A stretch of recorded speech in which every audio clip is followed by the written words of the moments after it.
We're here live in South Beach at the Possible Conference, and today we are thrilled to welcome Miguel Lorenzo and Miguel Gurwitz from NBCUniversal Telemundo Enterprises. Miguel Lorenzo oversees sports content strategy, live production, streaming, fast channels, and rights acquisitions for Telemundo Deportes, helping shape the future of Spanish language sports media. Miguel Gurwitz is one of the network's leading on-air voices, covering everything from the FIFA World Cup and Olympic Games to NFL Sunday Night Football. Gentlemen, so great to see you. Thank you. Normally we don't have two guests, so it's a lot for me to get through the introduction, but I'm incredibly excited. And I would just love to hear from both of you, why you're here at the Possible Conference and why you're so excited about the core topic we're going to discuss today, which is the World Cup coming here to America. Yeah, I mean, you hit it. We're here because of the World Cup. It's the biggest sporting event in the world. Would argue it's the most logistically complex sporting event that's ever been organized this iteration because the expanded format, now there's 104 games. It's taking place in the United States, Canada, and Mexico. Last time the World Cup was in the United States in '94, it really took soccer to the next level. It kickstarted MLS. So we anticipate that this World Cup's going to have similar type of effects for soccer fandom in this country. Yeah, and of course, soccer, or as most people call it, football, has really had an explosion of popularity here in North America. And, every 4 years when the World Cup comes back, I think there's exponential growth. More players are well known to even casual average fans. Of course, here in Miami, we've had Lionel Messi come and enter Miami, which has obviously created massive, fanaticism around not only him, but the sport in general. So would love to hear from you, Miguel, like what you're seeing with fans and how do you think they're going to be, opening their arms to this incredible new event coming here? This is a multicultural country. Yeah. And we have a lot of Hispanics, a lot of Latinos. They love football. Call it football. They love football. That's our sport. Yeah. And this is a huge opportunity, to engage, to connect, not only with the sport, with their country. And we are so excited to be that, to be in that middle position between the players and the fans. Yeah. So it's really exciting for us. There's no bigger sporting event in the world that the FIFA World Cup. Yeah, I mean, it hits on so many. I mean, sports right now is just bigger than ever before. I think in a time where people might feel divided, sports is the ultimate unifier. There's few experiences that you can have, unfortunately, in today's day and age, where you'll have a stadium full of people and everyone is cheering and rooting for the same thing. It's either a concert, right? Or it's a sporting event. Yeah. And maybe they're not cheering for the same team because they're from different countries, but you have that unifying aspect. And I think that is why it is really indeed the last bastion of live viewing on television, and why, leagues like the NFL and FIFA are able to command such high rates to broadcast, these incredible live matches and games on their networks. And you see it this year in 2026, NBCUniversal had the most watched Olympic Games in over a decade. Yeah. Telemundo had the most watched Super Bowl in Spanish language history by about 47% compared to the previous record. And we anticipate a lot of viewership records are going to be broken this summer in the World Cup as well. And how is, new advancements and, viewing habits changing the way that you look at just overall consumption of something like the World Cup? Because obviously, if you talk to a lot of younger people, they are consuming the songs, not the albums, right? They're looking at TikTok for highlight clips versus watching full matches. How does that translate to an event like the World Cup? Well, you have to go where the audience is. If you try to do it the other way around, good luck. Yeah, exactly. And we're in a great spot that on the streaming side, we're able to tap into Peacock. That has over 46 million paid subscribers. It's a huge fan base of content, and sports is one of the big drivers of Peacock. And you mentioned social. I mean, Telemundo across its different verticals, whether it's news, entertainment, sports, we have some of the biggest social followings in Spanish language in the world. And then there's also FAST, which is an emerging and growing proposition. Being free, that's one of the great benefits of it. And so we recently launched Telemundo Deportes Ahora, our 24/7 sports FAST channel, in August.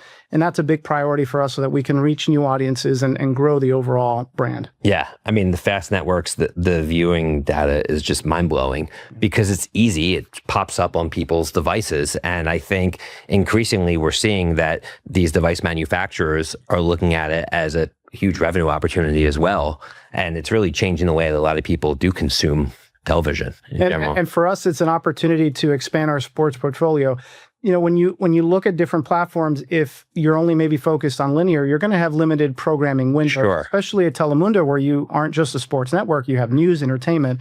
So by having streaming, by having FAST, now we can derive more value out of our sports rights. And we can also go after other properties that maybe wouldn't work for linear, but we can experiment, even if there's not a lot of data behind it. We can take some more shots on different properties that ultimately can grow audiences. One thing I've noticed in the past when you have a major franchise or major event coming in is to get more people interested and aware, it's about the stories behind the athletes. And so many of these athletes have such incredible stories and the path they took to get there on the pitch during the World Cup. And we'd just love to hear from you when you speak to athletes, when you speak to fans, what are some of the stories that you think really hit home that will get people more interested and tuning in? At the end, people maybe they forget that they are like simple human beings. Right. They had the same struggles maybe that you had in your career, but they're not always like able to open those stories to the people. And for us, that's a great opportunity to know more the athlete. Who's behind the Leo Messi that you see in the pitch and you cheer for him? Who's behind Lionel Messi? Who's behind Cristiano Ronaldo? And for me, it's not about the player. It's about the story of the player. And I love the underdog stories. I've been finding more interesting stories in those athletes that they're not so popular. Yeah. But they have a great backstory. Yeah. Because ultimately it's about relatability, right? You want people to see a bit of themselves in the athlete. And then the next time they tune in, they're going to be following that person. They're going to care more and want to be more engaged. Of course, that's part of our job, to engage people. That's, I think it's not easy, believe it. It's the easy part of sports is the game itself. Yeah. Right. No, that's the easy part. It's not easy because you have a lot of components that you have to bring together. But our challenge is what happens after the final whistle. What's going to happen? Because back in the day, maybe I started in 1990s. I'm not that old. And it was all about the match and the TV show. Right. So you as the broadcaster, you had the power over the people. I'm going to tell you, you're going to need to watch the game from 3 to 5 and then my TV show from 8 or 9. Right. That's over. That is so over. When the final whistle comes, that's when the difficult or the creative or the challenging part comes in. You need to keep the people involved. In a lot of platforms, we talked about YouTube, FAST, Peacock, all these platforms, you need to create content for them 24/7. It's not only about the match. Also, I think one big thing that's changed is the athletes have their own brand and their own voice. So I think you can see what athletes are wearing when they're walking in and out of the arena. You can see the things that they say, how they react, and those become stories in their own right. Yeah. So it is a 24/7 cycle. And you're right, it's not just about when the whistle starts and the whistle ends. It's about everything in between. And that's all part of the story of sport. Yeah. And I think that the way that people are consuming content has changed a lot. Of course. You just named it. It's what is he dressing? What shoes does he have? I mean, in 1995, who cared? Right. Nobody cared about it. It's all about knowing more about the sport and the players. And in today's environment, a lot of them are weighing in on political issues and social issues and all sorts of things, especially when you're talking about a global event like the World Cup. How do you balance something like that? Because, on one hand, people go to a sporting event or tune into a sporting event to escape from the everyday world.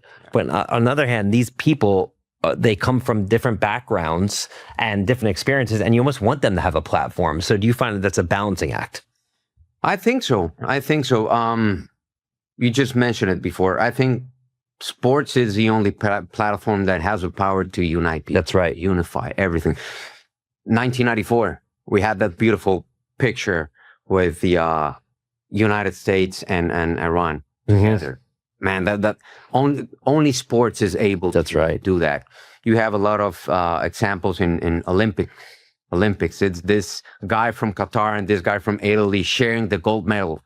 at the same time, hey, what do we do? Do you want to share the gold medal? Yeah, let's do it. That only sports has that power. Yeah. And for us, that's a great opportunity to, develop those kind of stories. Yeah. So for Telemundo and for NBC more broadly, what are some of the more interesting ways that you're looking to, broadcast these matches and just give them a deeper experience in the World Cup overall? So there's a lot of priorities with the World Cup. I'd say one of the most important is our on-air talent. Mm-hmm. And just today, this morning, we announced the first wave of FIFA legends and experts that will be joining Telemundo. Some big names like Andres Guardado, who used to be the captain of the Mexican national team, Jose Pekerman, who coached Colombia, Guti, who was a Real Madrid legend. They'll be joining Miguel and the rest of the Telemundo Deportes team. And we think not only big names, but big names that come from a diverse background, right, so critical to what we want to do. Because we know that Hispanics aren't just from one country, they're many, and they're all going to be represented not only in the World Cup, but in our talent. And we think that if you watch a World Cup game and you hear commentary and you hear points of views from voices that you recognize, that voices are relatable to you, we think that's the most authentic viewing experience that we can create. And we think that's a differentiator for us. There's 104 games. It's a lot of ground to cover in 16 cities, 3 major countries, but we're going to be live at every single game. That for us is also a priority because this World Cup, more than any other, is a local World Cup. It's taking place in our country, in our cities, in our communities. And going back to the storytelling opportunities, it's storytelling opportunities around players, coaches, but of the fans. And we're traveling from all over the world. Exactly. You have the millions here, the millions coming in. Think about the storytelling opportunities. Soccer fandom is so different in Mexico compared to the United States.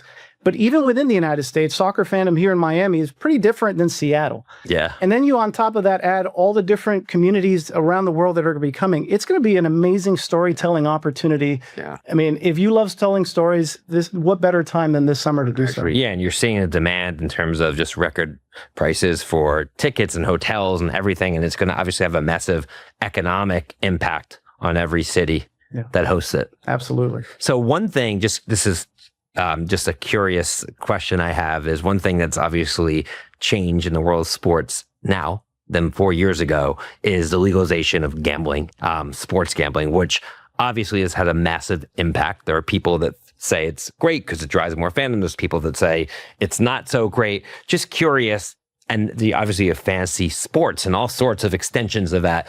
Do you think it's a good thing for the game? Do you see it bring more people into the fold?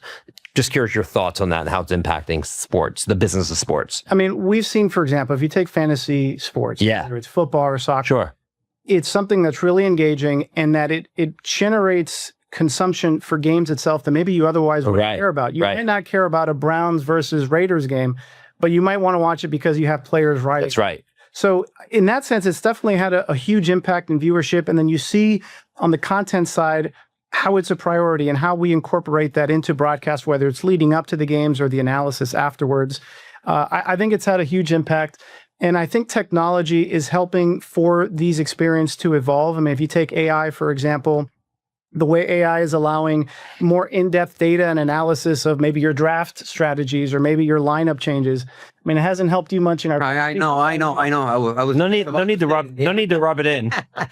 AI has a way to go, but no. I mean, I think there's a lot of benefits to it, both in the amount of engagement that it has with audiences and in how it is basically another tool in the storytelling kit opportunity for us with broadcast. At CES, we spoke to the marketing leadership team at Lenovo, who's a big sponsor of the FIFA World Cup, and they were talking about new technology they're deploying on the field to have special cameras that are attached to the referees and all sorts. So that the new advancements in technology allows fans to be brought closer to the game than ever before. Are those elements that you're also leaning to, I would imagine, for the broadcasting strategy? Yeah, so the ref cam, for example, is something we're really excited about. Yeah. FIFA tested it in the Club World Cup. They're going to have it in this World Cup, so that'll be part of our broadcast. And really, when you look at new technology, there's a couple ways to look at it. One is, how do you improve the overall viewing experience? And then, how do you use that to try to engage new audiences and younger audiences? So, leagues and media companies are trying to attract younger audiences, and they, in their content consumption, focus on personalization. They focus on gamification. Yeah. It's no surprise you see some broadcasters create altcast of games, and they do it with different camera angles. They do it with data overlays that basically resemble if you're playing Madden or NBA 2K. So that's done very intentionally to try to attract audiences. Right. Maybe it's to watch for them sports that way moving forward, or maybe it's just a gateway to, oh, now I'm interested in this, and maybe I'll also... Like how the Manning brothers do. Exactly. Right. Yeah. Or I think Nickelodeon with the NFL. With the animated, right. Yes. So there's a lot of different opportunities, and you have to be constantly looking to evolve your broadcast, because if you're only focused in one particular way of doing it, you're going to limit your opportunities to speak to other audiences. Right. At the same time, I would imagine it's a balancing act, because, you know, the sport has been around for so long, and there's purists and people that just love the game. And sometimes maybe the technology, like I forget what the instance was where they had like a drone camera. I don't think it was your network, but like it was like dizzying to the person that was watching it, and actually distracted them and took away from consuming the game. So technology, I think, when additive, can be really powerful. But if you push it just for the sake of pushing it, and people can't focus on what they're trying to watch, I would imagine that has, you know, deterring. There's got to be a value to it. If it's just, hey, let's have this shiny object. Right, just to show we have it. Exactly. But if you do it in a way that's really going to enhance the viewing experience, and if you do it also tactically, you know, maybe roll it out a little bit, and then as it gets more adoption, more buy-in, then you can have more of it. But to your point, it's important to have a viewing experience for everybody. And having it on different platforms and having different platforms available gives you the flexibility to do that. And what are some of the new ways advertisers are looking to activate this event? Because I know you work with a lot of advertisers trying to bring the incredible exposure that World Cup will bring to their brands. What are some of the ways that you're leaning in there? I think having multiple platforms gives brands the opportunity to engage audiences in ways that they never have before. Sure. I think if you're a brand right now, this is the best moment to be able to do that, especially in sports. You know, as you mentioned, it's the unifier. It's also the type of content that can still draw audiences live too, sport, not especially. right. Yeah. And then when you have different platforms, it gives you flexibility to speak to audiences. And you also mentioned this 24/7. Like it's not just right before the game, during and after. It's really, truly 24 hours a day. And brands leaning into that, I think, well position themselves to attract those audiences. Yeah, I mean, and I think what's really great about the World Cup is you don't have to deal with the time zone issues from the Olympics, where if it's a 7-hour delay, what do you show live? What's delayed? You don't really have those issues here if everything's in North America. So for at least for the audience here, I mean, it creates an ideal situation to really garner eyeballs, I would imagine. And that's one of the many reasons why this World Cup's going to be so special. Not just that it's in our communities, but it's in our time zones, right? So right. Prime time audiences, it's viewing throughout 39 days. We're really excited about it. Amazing. So Miguel, just curious from your perspective, what does preparation look like for an event like this? It's happening this summer.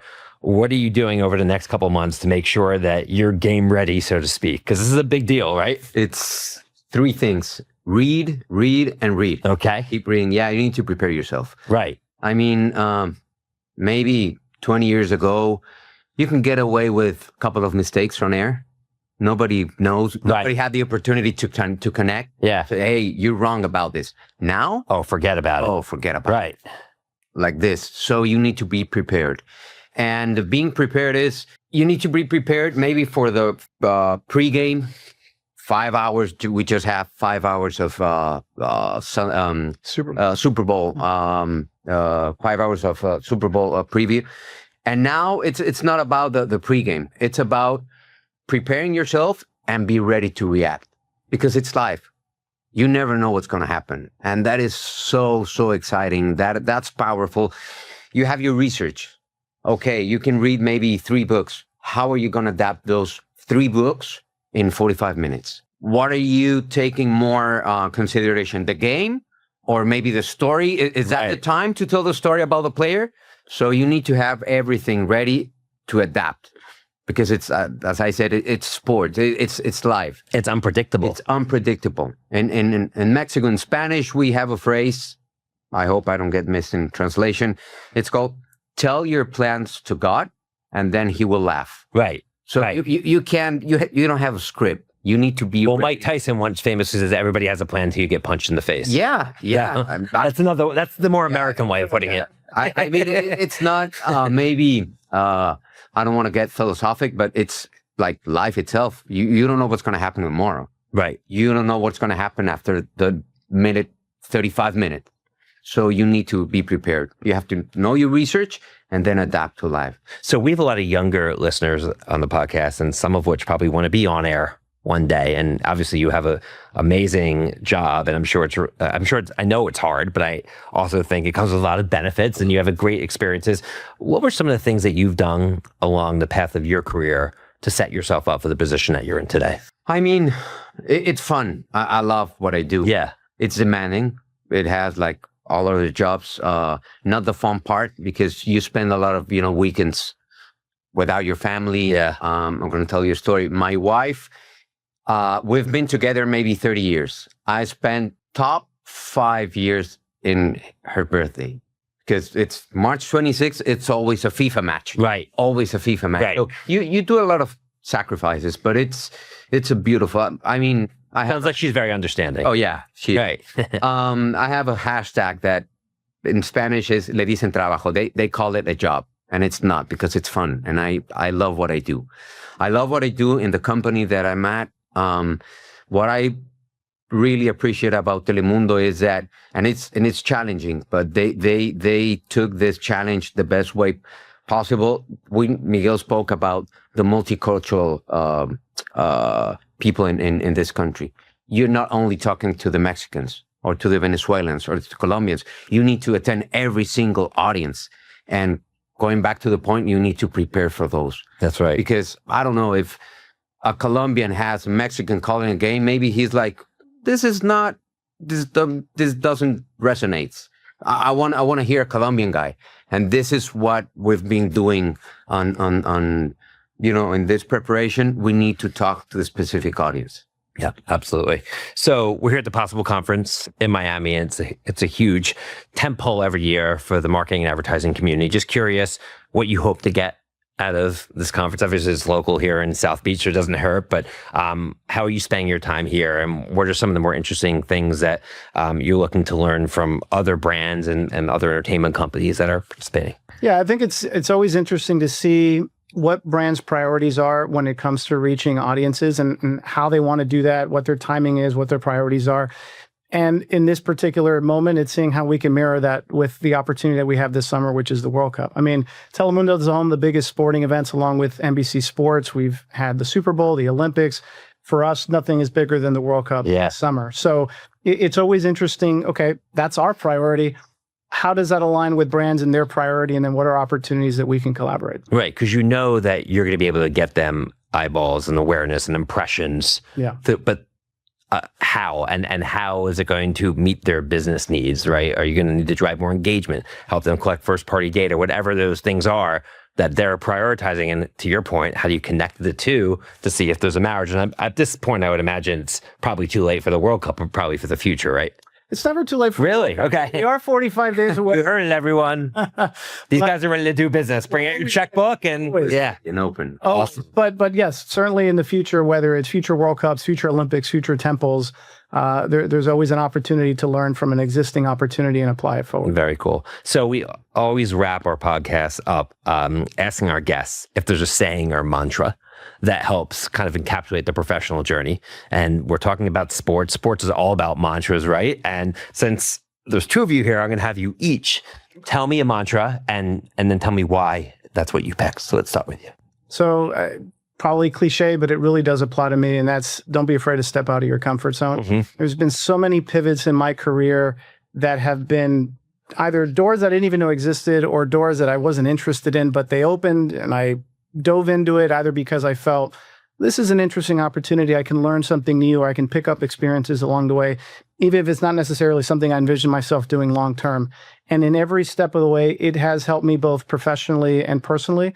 And I think more on the personal side, the other thing is I always try to look at the positive in everything. Again, pretty cliche, but the way I was raised, my had generations of my family that left Cuba to the United States literally with nothing.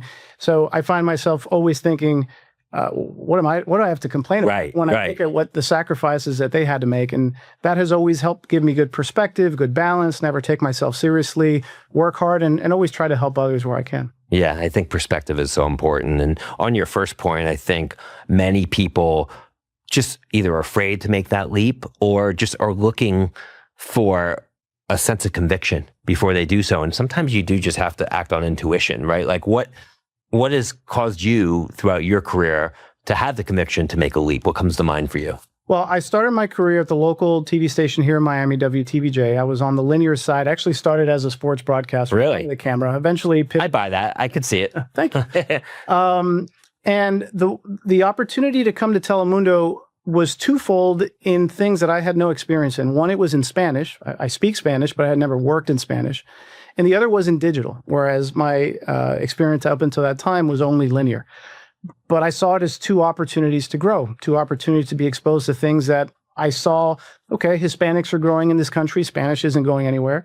And digital and streaming is obviously going to be increasing as time goes on.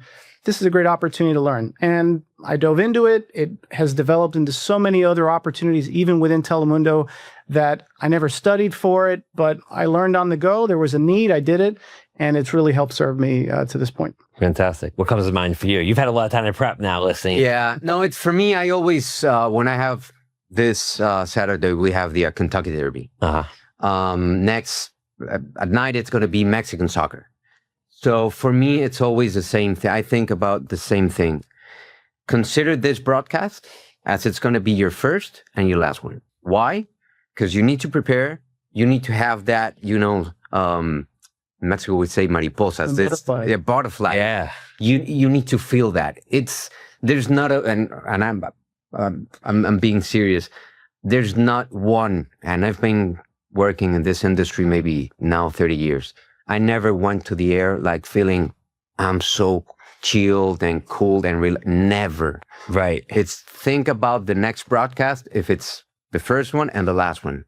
So you need to be prepared. You need to be ready. You need to be exciting because you never know what's going to happen. And the audience feels it. And if it feels like it's just another routine, then they'll lose the emotion. So I always go with that mindset. And can I just add, he is so versatile in everything that he does. And you mentioned all the different sports that you cover. And he's always got this disposition of preparation, but of also, again, needs of, hey, we have the Kentucky Derby. All right, let's do it. How can I help? And that is such a great quality and something that obviously we and I... That's awesome. Yeah. Pressure's a privilege, as they say, right? Being able to be in those environments is obviously such a privilege, and being able to travel these incredible experiences is an amazing way to spend your career. And then you think about the millions of people that will die for one opportunity that you have every single day or every single week. Yeah. Well, it's clear you've earned it. And I really appreciate the both of you taking time out of your busy schedule as we lead up to the World Cup to share your stories and what you're experiencing with this incredible activation. So wishing you just a lot of luck this summer, and everyone be sure to tune in to the World Cup wherever you are. Thanks so much. On behalf of Suzy, Adweek team, thanks again to Miguel, Lorenzo, and Miguel Gurwitz from NBCUniversal Telemundo Enterprises for joining us today. Be sure to subscribe, rate, and review the Speed of Culture podcast on your favorite podcast platform. We're here at the Possible Conference in Miami. Talk soon. Bye-bye. The Speed of Culture is brought to you by Suzy as part of the Adweek Podcast Network and Acast Creator Network. You can listen and subscribe to all Adweek's podcasts by visiting adweek.com/podcasts. To find out more about Suzy, head to Suzy.com. And make sure to search for The Speed of Culture in Apple Podcasts, Spotify, or anywhere else podcasts are found. Click follow so you don't miss out on any future episodes. On behalf of the team here at Suzy, thanks for listening.